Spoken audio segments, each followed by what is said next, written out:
Dalam ayat lain qala Allah Ta'ala fil Qur'anil Karim, az-zaniyatu waz-zani fajlidu kulla wahidin minhuma mi'ata jaldah wala ta'khudhukum bihima ra'fatun fi dinillah.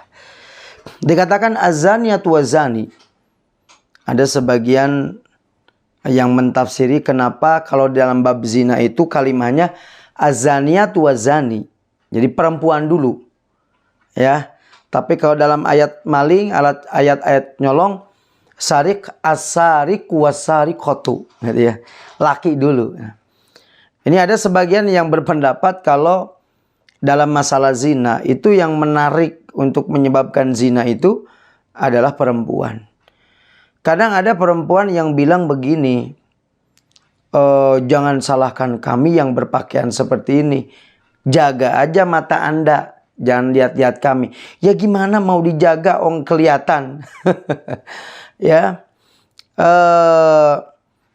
Tentunya bagi perempuan yang salihah, perempuan yang baik adalah perempuan yang menutup auratnya. Karena aurat itu adalah ma yajibu satruhu, sesuatu yang wajib ditutup. Bukankah kita tahu bagaimana sesuatu yang mahal itu mesti disegel dan tertutup dan tidak boleh dibuka terkecuali kalau betul-betul sudah jadi, kan begitu. Misalkan kita mau beli handphone nih ke counter, maka yang dikasih tahu cuman contohnya doang. Nih kira-kira handphonenya seperti ini, begini. Kita pengen tahu dalamnya nggak boleh, ya. Kenapa? Karena mahal. Yang murah-murah itu gimana? Tergeletak begitu saja di pinggiran, dipegang oleh siapapun. Bahkan kalau misalkan makanan, lalat pun hinggap di situ. Tapi barang yang mahal, barang yang bagus, itu mesti akan ditutup rapi. Nah, maka perempuan di dalam Islam itu tidak boleh dipegang oleh siapapun. Harus betul-betul segelan, terkecuali sudah dimiliki oleh pemiliknya. Maka handphone pun sama seperti itu. Saking apanya? Saking mahalnya. Maka Islam itu mengajarkan kepada kita untuk memuliakan wanita, menghormati wanita. Anda wahai para wanita harus sadar dengan hal tersebut. Maka dari itu mereka orang barat selalu apa? Menuduh kepada kita, melemparkan syubhat. Katanya Islam itu mengekang wanita sehingga harus berpakaian yang rapi. Justru Anda harus sadar wahai para wanita. Jangan sampai terbawa oleh pemikiran mereka. Justru Anda dengan diperintahkan untuk ditutup oleh Allah Subhanahu wa taala karena Anda sedang dimuliakan. Bukankah makanan-makanan yang mahal, handphone yang bagus itu ditutup rapi dan tidak boleh dipegang oleh siapapun terkecuali pemiliknya? Maka begitulah Islam mengajarkan kepada kita. Beda dengan barang-barang murah, boleh dipegang, boleh dicoba, boleh dicek, ya dan lain sebagainya. Nah, ini harus sadar seperti itu. Dan kenapa orang-orang barat itu selalu mengajak kepada perempuan-perempuan Islam untuk keluar rumah, untuk menjadi wanita karir. Mohon maaf kalau memang ada yang menjadi wanita karir ya. Untuk menjadi wanita yang sibuk dengan pekerjaan dan sebagainya. Sehingga akhirnya yang timbul apa? Mereka lalai untuk mengurus anaknya. Akhirnya timbullah generasi-generasi yang bodoh, yang tidak paham agama, tidak paham pendidikan, tidak paham akhlak. Maka akhirnya menjadi tatanan kehidupan atau dalam satu negara tersebut akan menjadi hancur. Begitulah yang mereka sadari. Sehingga mereka menuju atau istilahnya, mereka menyasar atau sasarannya itu adalah wanita, ibu-ibu.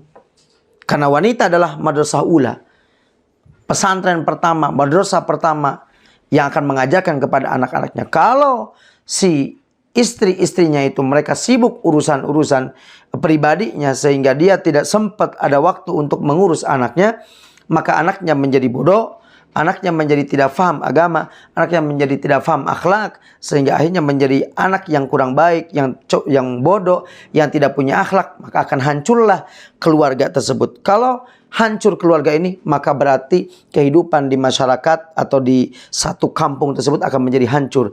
Kalau satu kampung hancur, maka berarti akan hancur satu negara. Satu negara hancur, ya sudah kacau semuanya. Nah, ini yang perlu Anda sadari. Maka dari itu Allah sudah membagi tugas masing-masing.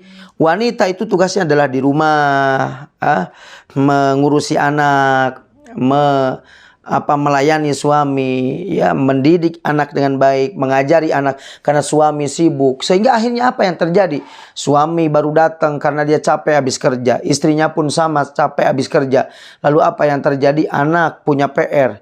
Kata bapaknya, ke mama aja. Ya, bapak mah capek. Begitu ke mamanya, kata mamanya bilang, mama juga capek pak, sama aja habis kerja. Udah bapak lah kali-kali. Wah, akhirnya apa?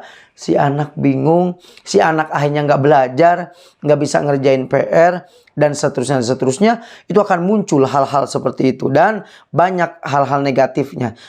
Misalkan seorang suami, dia mungkin lagi kepengen, ya, pulang ke rumah, ingin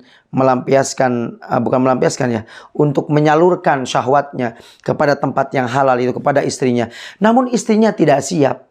Kenapa? Dia bilang, capek pak saya hari ini, banyak kerjaan di rumah, di kantor, pusing dan sebagainya. Akhirnya apa yang terjadi? Suami marah-marah karena tidak tersalurkan, dan akhirnya disitulah muncul cintanya ini pindah ke yang lain, ya, berbelok karena merasa tidak dilayani, merasa tidak terpuaskan apa yang dia inginkan dan sebagainya. Dan si wanita tersebut hanya menganggap dirinya itu sebagai menganggap dirinya itu benar, membantu suami, merasa suaminya tidak cukup dan sebagainya. Inilah yang terjadi keributan. Padahal ini tidak baik, karena Islam sudah mengajarkan punya tugas masing-masing. Sehingga ketika suami butuh, istri siap karena dia tidak capek dan siap melayani suami, maka itu akan menjadi hal yang baik seperti itu. Dan perlu diketahui, wahai para ibu-ibu, ya, melalui kajian ini, bahwa kebutuhan laki-laki berbeda dengan kebutuhan wanita. Ya, itu sudah menjadi penelitian. Wanita itu mungkin karena dengan kesibukannya, satu. Kedua karena dengan kebutuhannya yang agak berbeda. Mereka bisa bertahan lama. Tapi laki-laki kalau nggak sibuk betul itu nggak bisa tahan lama. Maka dari itu, ketika dia ingin menyalurkannya dan si wanita tidak bisa melayaninya, maka ini akan repot urusannya. Gara-gara apa? Gara-gara sibuk. Dia seolah-olah benar si wanita ini. Saya membantu suami mencari uang. Saya meringankan beban suami. Tetapi Anda lupa dengan tugas Anda sebagai istri. Dan Anda akan selalu beralasan capek, banyak urusan di kantor dan sebagainya. Sehingga suami tidak terpenuhi kebutuhannya. Lalu dia selingkuh, baru muncul masalah, ribut dan sebagainya. Inilah, maka dari itu Allah sudah mentugaskan masing-masing. Kayak Jumatan pun wanita itu tidak wajib Jumatan. Kenapa? Karena bagian jaga rumah. Kalau semuanya wajib Jumatan, nanti gimana? Punya bayi gimana? Ya enggak? Ada kadang pas sholat Id. Sholat Id ini kan yang disunahkan siapa? Laki-laki. Perempuan apalagi masih perawan atau masih muda, itu tidak disunahkan. Kenapa? Karena bagiannya ya di rumah, jaga rumah dan masak. Jangan berangkat bareng kemana, ke masjid, sholat Idul Fitri bareng-bareng di masjid. Begitu pulang sampai ke rumah, motor sudah nggak ada, uang udah dibobol. Ini kan masalah. Maka sudah ditugaskan oleh Allah SWT dengan tugasnya masing-masing. Ini, maka sadarilah ibu-ibu sekalian, bahwa mereka musuh-musuh Islam tidak akan ridho sampai kapanpun, akan selalu mengganggu kita, menjadikan kita sebagai umat Islam akan menjadi manusia yang hancur, manusia yang jauh dari agama. Sebagaimana Allah berfirman, walan tardo angkal yahud walan nasara hatta tatabi'a millatahum. Maka sadarlah bahwa Anda sedang berada dalam ancaman dan harus tahu bahwa anak adalah madrasah pertama mereka untuk kita. Artinya kita sebagai ibu, sebagai madrasah pertama untuk anak-anak. Maka berjuanglah, ajari mereka akhlak, ngaji, pengetahuan umum dan sebagainya, sehingga menjadi generasi yang baik, generasi yang cerdas, generasi yang berakhlakul karimah, generasi yang memperjuangkan agama Allah Subhanahu wa ta'ala. Jangan ditinggalkan dengan kesibukannya sehingga anak menjadi bodoh, tumbuh anak menjadi bodoh, maka akan keluarga menjadi bodoh. Kalau keluarga menjadi bodoh, maka akan menjadi masyarakat yang bodoh. Kalau menjadi masyarakat yang bodoh, maka akan mudah bagi musuh-musuh Islam untuk menghancurkan mereka.